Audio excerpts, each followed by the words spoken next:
Welcome, citizen, to another Starcraft Nation broadcast. I am your host, Venerati, and it is a beautiful morning outside, and I decided that I wanted to cast some. So here we are, and we are going to be watching LiquidJinro going up against Socke here on Metalopolis. Of course, now this matchup is from MLG Dallas 2010, and let me tell you, the two matchups in between these two guys, both maps, both plays, awesome, constant, just examples of what it is to be a pro, and just tooth and nail fighting the entirety. I mean, the second game is actually quite long, but it's thrilling throughout the entirety of it. So I'm going to be very excited to cast that, and can't wait. See if I can actually cast my way through that with that much excitement. So right now, what do we have here?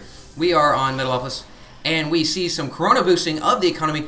This aspect is actually very important, especially unknown to him right now. Socke is going to be setting himself up for a strong economy, which is going to be important in this matchup because of the positioning. They're at the farthest points of the map, and generally due to those positionings, we see heavy macro games, which we will not be disappointed on this one. Just a little snippet of a spoiler. Now, of course, Socke, being the pro player that he is going to go ahead and go and scout. This is very important, so that you are not caught off guard, and so that you're not really, you know, you're sitting there building up a huge thing of Zerglings, and yeah, I'm just gonna Zergling gangbang him, and then all of a sudden he rolls up with Banshees. That's really not a position that you want to be in, and as a professional player, even more so.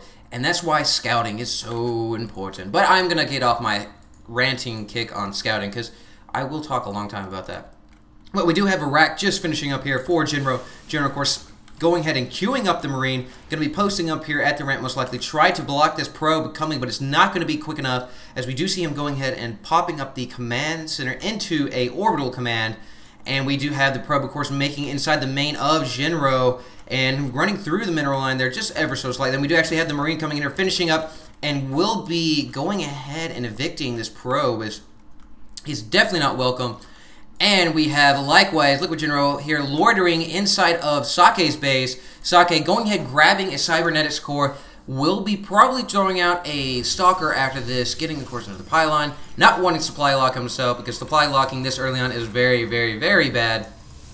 And let's go and see if we're going to see warp gate technology. Yes, and interesting enough, he's not chrono boosting his warp gate right now. Not really sure about that, if he's just really trying to crank out these units right here from this first gateway, trying to apply some early pressure, then leading up with the warp gate technology afterwards, which is very common. And Socke, of course, has an epileptic probe right there, as it is doing a epileptic dance of pleasure and glee.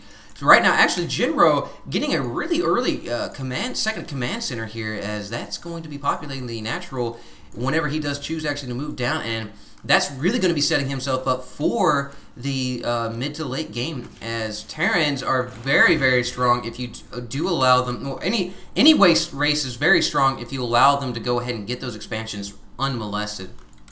Right now we do have the probe still kind of loitering outside, going into another seizure fit festival. We do actually see a Reaper, so we are going to see some Reaper harassment coming from Jinro. Of course, getting the concussive shells and evicting the probe once again. Will it get away? Yes, it will, as the probes are faster than these units themselves. So right now, we do have two Stalkers and a Zealot coming out here for Socke, checking the Xel'Naga Tower, making sure that no one's up here doing anything sneaky.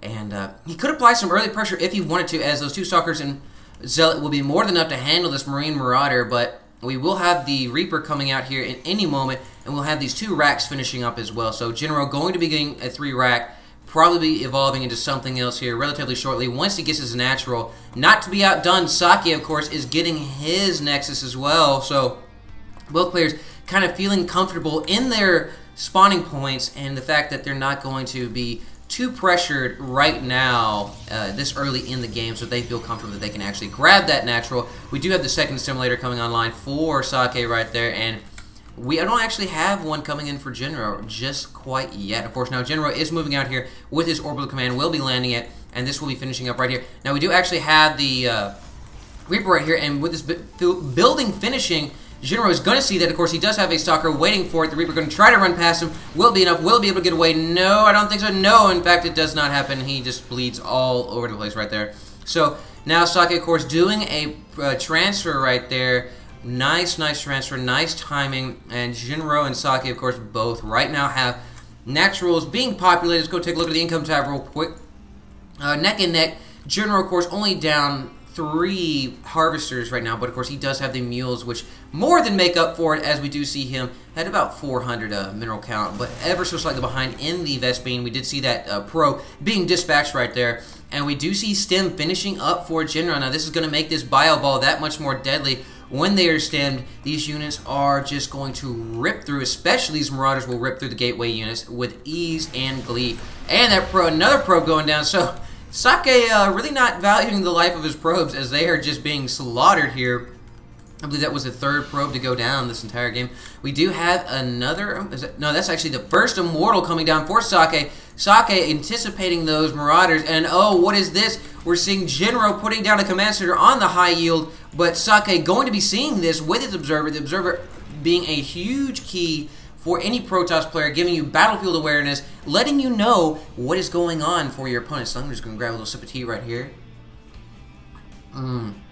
Delish. Now, right now, we actually do have LiquidJinro's forces in a bind right there. They do stem, trying to run away as we see force fields coming down for Socke. 1 Marine being trapped there, not able to flee in time, but LiquidJinro could be in danger of losing this expansion right here, as there are a lot of Zealots, a lot of Stalkers right here, and more coming up, and we do see the sniping of that SAV. Now, Jinro's forces are coming up here. They do seem to be even, except for this Immortal. This Immortal is going to really make things hurt for Jinro. Jinro in here engaging right now, stemming, moving back. We do see one force field coming down here. We see the splitting of the forces by Jinro, not wanting to sit there and not wanting to be contained or force fielded to death, as we do see him actually cancel that command center, and that poor SEV went up there for nothing. So he is definitely sad facing it right there in the afterlife.